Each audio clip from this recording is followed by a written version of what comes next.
Hello everyone and I welcome you all to Math Bold Master. The Math Bold Master etu eta notun series hoy etu hoise amar Mathematics 1. Mathematics 1 jar course code hoise SC102 aru etu mor polytechnic ba diploma leveler first semester course hoy. To ei series tut ami gutei khini topics jiman bur ase gutei khini ami cover korim.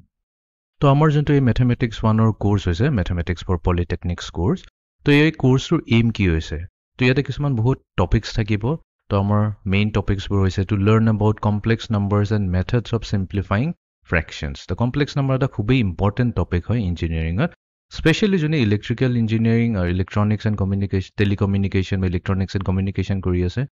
তাতে complex নাম্বাৰটো খুবই useful হয় বাট কিছু বেলেগ ব্ৰাঞ্চতো use হয় অলপকৈ complex number extremely important topic হয় তো এই টপিকটোৰ বিষয়ে আমি ভালদৰে শিকিম তাৰ পিছত আমাৰ আছে to learn ways of solving বাইনোমিয়েলছ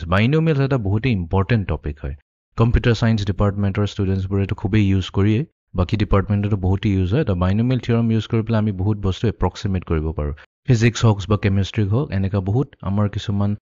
expression আহে সেই এক্সপ্ৰেছনবোৰ যেতিয়া হাইয়েষ্ট পাৱাৰ থাকে ফৰ এক্সাম্পল মই এনে এটা সিম্পল এক্সাম্পল এটা দিওঁ লেটছ সে a + b to the power of -5 এই এক্সপ্ৰেছনটোক যদি এনেকা সিম্পলিফাই কৰিব বিচাৰো তেনেহলে আমি বাইনোমিয়েল থিওৰাম ইউজ কৰি পেলাই এটো ইজিলি সিম্পলিফাই কৰিব পাৰো দেন আহে আমাৰ ফাইনাইট এণ্ড ইনফাইনাইট সিৰিজ কনসেপ্টটো একচুয়ালি অলপ ক্লাস 10 ত অলৰেডি কভাৰ হৈছিল যোনটো হৈছিল আমাৰ এৰিথমেটিক প্ৰগ্ৰেছন তো তাৰে এটা এক্সটেনশন হয় তো এৰিথমেটিক সিৰিজ আহি যাব ইয়াতে ঠিক তেনেকৈ জিওমেট্ৰিক সিৰিজ আহিব তাতে ফাইনাইট থাকে আৰু ইনফাইনাইট থাকে ফাইনাইট ইনফাইনাইট মানে এইটোৱে হয় ফাইনাইট মানে আমাৰ যোনটো কাউন্টেবল নাম্বাৰ অফ টাৰ্মছ থাকিব আৰু ইনফাইনাইট সিৰিজ এটা uncountable infinite number of terms থাকিব ঠিক তেনেকৈ to learn about equations involving large number of unknowns তো কিছুমান equations বিষয়ে জানিম যত আমাৰ large number of unknowns থাকিব যেনেকুৱা স্কুল লেভেলত যদি আমি চাও x + 3 = 5 সলভ কৰাটো খুব ইজি হয় বিকজ ইয়াতে এটাই ভেৰিয়েবল আছে ৰাইট এটাই unknown ভেৰিয়েবল আছে x যদি আমাৰ দুটা ইকুৱেচন হৈ যায় x + y = 3 x and y তেনেহলে আমাক আৰু এটা ইকুৱেচন লাগিব যোনটো হল লেটস সে এটা লৈছো 2x - 3y = 5 তো এই দুটা ইকুৱেচনক সলভ কৰি পেলাই আমি easily x and y value উলিয়াব পাৰো যদি আমাৰ দুটাতকৈ বেছি হৈ যায় তিনটা ভেৰিয়েবল হৈ যায় চাৰিটা ভেৰিয়েবল হৈ যায় তো তেতিয়া আমি কেনেকৈ কৰিম তো তাৰ কাৰণে আমাৰ আছে মেট্ৰিক্স ডিটাৰমিনেন্ট কনসেপ্ট তো সেই কনসেপ্ট ইউজ কৰি পেলাই আমি লাৰ্জ নাম্বাৰ অফ আননোনছ ইকুৱেচনবোৰক সলভ কৰিব পাৰিম দেন আমি শিকিম এপ্লিকেশনছ অফ ট্ৰিগনোমেট্ৰি খুবই ইম্পৰ্টেন্ট হয় এপ্লিকেশনছ অফ ট্ৰিগনোমেট্ৰি তো ট্ৰিগনোমেট্ৰিৰ বিভিন্ন ধৰণৰ কিছুমান ফৰ্মুলাছ আছে বহুত টেকনিক্স আছে তো এই টেকনিক্সবোৰ আমি ভালদৰে শিকিম বিকজ next semester যোনটো mathsৰ কোৰ্স হ'ব তো তাতে mathematics part 2 তো এই তাতে আমাৰ introduce হ'ব calculus তো calculusত generally differential calculus থাকিব আৰু integral calculus থাকিব আৰু third semesterত গলে আমি পাম differential equations তো calculusত trigonometry বহুতেই ইউজ হয় আৰু এনেও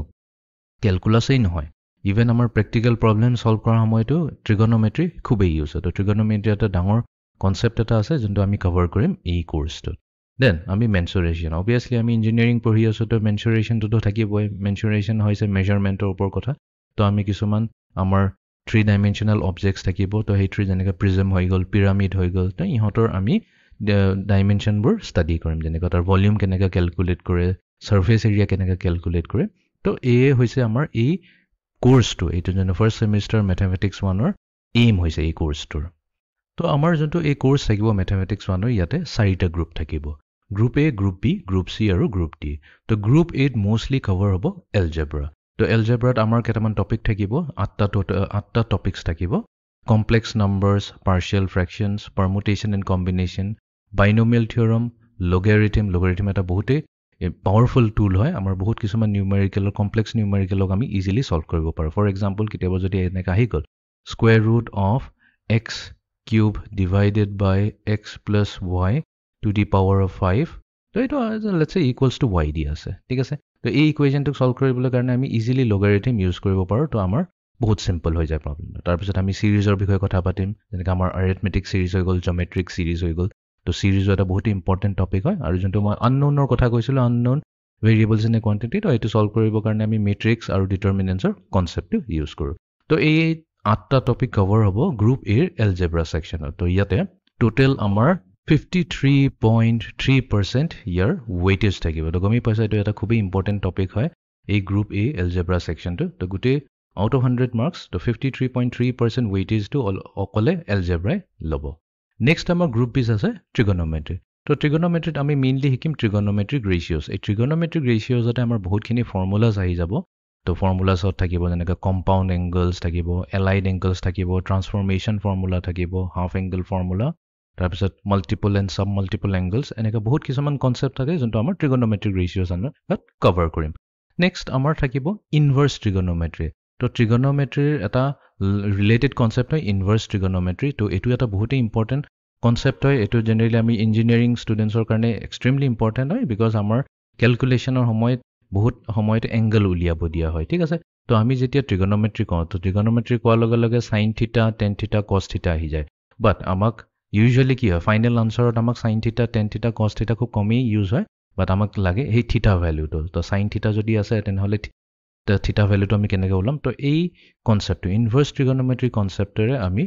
থিটাৰ ভ্যালুজবোৰ উলিয়াব পাৰো নেক্সট আছে আমাৰ প্ৰপাৰ্টিজ অফ ট্ৰায়াঙ্গল প্ৰপাৰ্টিজ অফ ট্ৰায়াঙ্গল হৈছে এটা খুবই ইম্পৰ্টেন্ট প্ৰপাৰ্টি তো এই প্ৰপাৰ্টিজত আমাৰ এটা ট্ৰায়াঙ্গল দিয়া থাকিব যোনটো not necessarily right angle triangle because inverse trig হওক বা ট্ৰিগোনোমেট্ৰিক ৰেশিওজ হওক আমি ইউজুৱেলি এটা ৰাইট এংগল ট্ৰায়াঙ্গল ইউজ কৰোঁ তো এইটোতো ক্লাছ 10 গমেই পাইছে যেতিয়া আমাক sin থিটা cos থিটা বা tan থিটাৰ ফৰ্মুলা উলিয়া হয় তো আমি যোনটো ট্ৰায়াঙ্গল ইউজ কৰোঁ হেতু হৈছে আমাৰ ৰাইট এংগল ট্ৰায়াঙ্গল তো এটা বহুত স্পেসিফিক কেস হৈ গ'ল তো আমি যদি এটো জেনাৰেলাইজ কৰি পেলাই বলে আমাৰ এটো ট্ৰায়াঙ্গল নহয় আমাক যদি এটা নৰ্মেল যোনটো আমি ৰেগুলাৰলি ইউজ কৰা ট্ৰায়াঙ্গল যদি ইউজ কৰোঁ এই ট্ৰায়াঙ্গল ABC তো তেনেহলে ইয়াৰোটো এংগল থাকিব ইয়াৰো কিছুমান এংগল থাকিব angle A angle B angle C তো এই এংগলবোৰৰ আৰু সাইডছৰ লগত এটা ৰিলেচন থাকে যোনটো আমি sin থিটা আৰু cos থিটা ইউজ কৰি পেলাই ৰিলেচনটো উলাব পাৰো এইবোৰ কভাৰ হ'ব এই থাৰ্ড টপিকটো যোনটো হৈছে প্ৰপাৰ্টিজ অফ ট্ৰায়াঙ্গলছ তো ট্ৰিগোনোমেট্ৰি হৈছে এটা বহুত ইম্পৰ্টেন্ট টপিক তো ট্ৰিগোনোমেট্ৰিৰ ওয়েটেজ থাকিব 24.5% আউট অফ 100% 24.5% ওয়েটেজ থাকিব গ্ৰুপ বিৰ ট্ৰিগোনোমেট্ৰি সেকশনটোত নেক্সট আমাৰ গ্ৰুপ C আছে মেনচুৰেশন তো মেনচুৰেশনত আমাৰ দুটা টপিক আহি যাব area of curvilinear figures আৰু volume and surface area এটা curvilinear figures মানে কি হৈ গল তো জেনাৰেলি আমি যিবোৰ ইয়াতে figures ইউজ কৰিছো যেনেকৈ এটা right angle triangle আৰু ইয়াতে এটা acute angle triangle এনেকা হওক বা আমাৰ তাত থাকিব পাৰে rhombus parallelogram তো এইবোৰ হৈছে আমাৰ ৰেগুলাৰ ফিগাৰস তো curvilinear figures হৈ গল যৰ শেপবোৰ ৰেগুলাৰ নহয় তো ইৰেগুলাৰ ফিগাৰস বুলি কোৱা তো এটা ইৰেগুলাৰ ফিগাৰ যদি দিয়া থাকে তো তাৰ এৰিয়া কেনেকা ক্যালকুলেট কৰে তো এইটো কভাৰ হ'ব এৰিয়া অফ curvilinear figures তো ইয়াতে এটা মেইন টপিক আছে যোনটো কোৱা হয় Simpson's 1/3 rule তো Simpson's 1/3 rule ইউজ কৰি পেলাই আমি curvilinear figuresৰ এৰিয়া ক্যালকুলেট কৰিব পাৰো নেক্সট আমাৰ থাকিব ভলিউম এণ্ড সাৰফেস এৰিয়া তো ভলিউম এণ্ড সাৰফেস এৰিয়াত আমাৰ মোস্টলি থাকিব প্ৰিজম থাকিব প্ৰিজম কি হয় প্ৰিজমৰ ডেফিনেশনটো সাম কি বল প্ৰিজম হ'বলৈ কাৰণে আমি কি ক্ৰাইটেৰিয়ানবোৰ ফুলফিল কৰিব লাগিব তাৰ পিছত আমাৰ থাকিব পিৰামিড থাকিব তাৰ পিছত পিৰামিডৰ পৰা এটা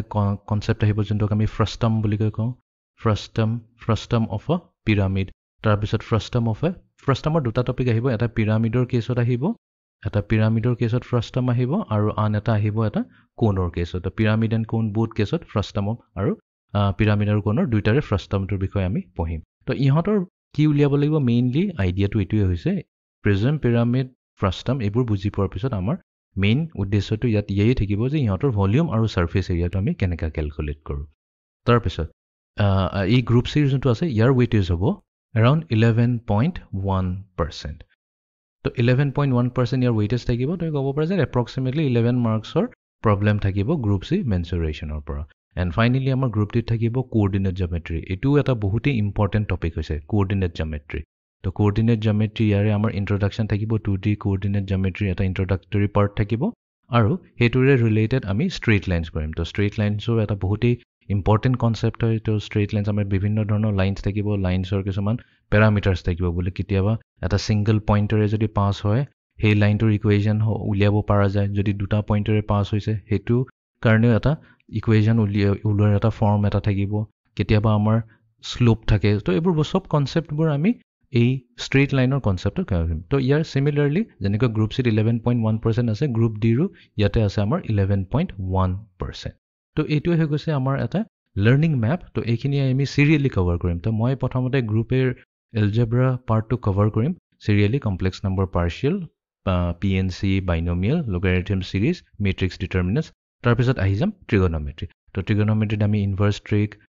ট্ৰিগনমেট্ৰিক ৰেচিঅ'ছ প্ৰপাৰ্টিজ অফ ট্ৰাইংগলছ এইবোৰ গোটেইবোৰ কনচেপ্ট কভাৰ কৰিম ভালদৰে তাৰপিছত এইটো হোৱাৰ পিছত মই গ্ৰুপ চি নকৰি ডাইৰেক্টলি গ্ৰুপ ডি লৈ যাম তো গ্ৰুপ ডিত আমি কৰিম কোঅৰ্ডিনেট জামেট্ৰি তাতে 2D কোঅৰ্ডিনেট জামেট্ৰি ষ্ট্ৰেইট লাইনছৰ কনচেপ্টখিনি ভালকৈ আমি ইয়াতে বুজিব চেষ্টা কৰিম তাৰপিছত গ্ৰুপ ডি কমপ্লিট হোৱাৰ পিছত আমি ফাইনেলি লাষ্টত আহি যাম গ্ৰুপ চি মেনচুৰেশ্যন তো এইটোৱে হৈছে আমাৰ লাৰ্ণিং মেপ অফ SC102 পলিটেকনিকৰ ডিপ্ল'মা লেভেলৰ আমাৰ যোনটো ফাৰ্ষ্ট ছেমিষ্টাৰৰ মেথছৰ কৰ্চটো হৈছে এতিয়া নেক্সট কথাটো আহি যায় টেক্সট বুক বা আমি কিটো ইউজ কৰিম তো আমাৰ যোনটো DTE directorate of technical education আছামে ৰেকমেণ্ড কৰিছে তাহাঁতৰ ড্ৰাফটত এই 4খন কিতাপ এই 4খন কিতাপৰে গোটেইখিনি ইম্পৰ্টেণ্ট হয় বাট মই ক'ম যে ইয়াতে ফাৰ্ষ্ট কিতাপখনে মই প্ৰাইমেৰীলি ইউজ কৰিছোঁ আৰু এইটো খুবেই ভাল কিতাপ হয় applied mathematics volume 1 and volume 2 by R.D. Sharma আমাক ভলিউম 2টো নালাগে আমাক যিখিনি কনচেপ্ট লাগে এইখিনি ভলিউম 1তে কভাৰ হৈ আছে তো ভলিউম 1ত আমি গোটেইখিনি এলজেব্ৰাৰ টপিক মানে গ্ৰুপ এৰ গোটেইখিনি টপিক আৰু গ্ৰুপ বিৰ ট্ৰিগনমেট্ৰিৰ গোটেইখিনি টপিক পাই যাম ইনক্লুডিং গ্ৰুপ ডিত যোনটো আমাৰ কোঅৰ্ডিনেট জামেট্ৰি আছে সেই টপিকটো পাই যাম এতিয়া গ্ৰুপ চি টপিকটোৰ কাৰণে আমি 4th নম্বৰ বুকটোলৈ আহি যাব লাগিব an introduction to polytechnic mathematics volume 1 by Ajanta Choudhury Parveen Ahmed আৰু গীতালি দাসৰ কিতাপখন ভালেই কিতাপ হয় বহুত সলভ প্ৰব্লেমছ আছে বাট মই প্ৰাইমেৰীলি ইয়াতে ইউজ কৰিম এপ্লাইড মেথমেটিক্স ভলিউম 1ৰ কিতাপখন নেক্সট ইয়াতে number 2ত engineering mathematics by HK Das এইটো ছাজেষ্ট কৰা হৈছে বাট এইটো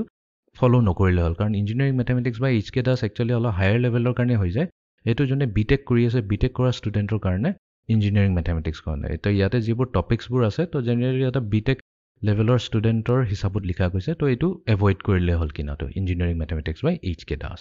next higher trigonometry by Das and Mukherjee আছে ছাজেষ্টেড বাট মই এইটো ইউজ নকৰোঁ তোমালোকে যদি বিচাৰা এক্সট্ৰা প্ৰব্লেম কৰিবৰ কাৰণে তেনেহ'লে ফ'ল' কৰিব পাৰা বাট গোটেইখিনি একচুৱেলি কভাৰ আপ হৈয়ে আছে আমাৰ R.D. শৰ্মাৰ এপ্লাইড মেথমেটিক্স ভলিউম 1 কিতাপখনতে তো এইটোৱে হৈছে আমাৰ SC102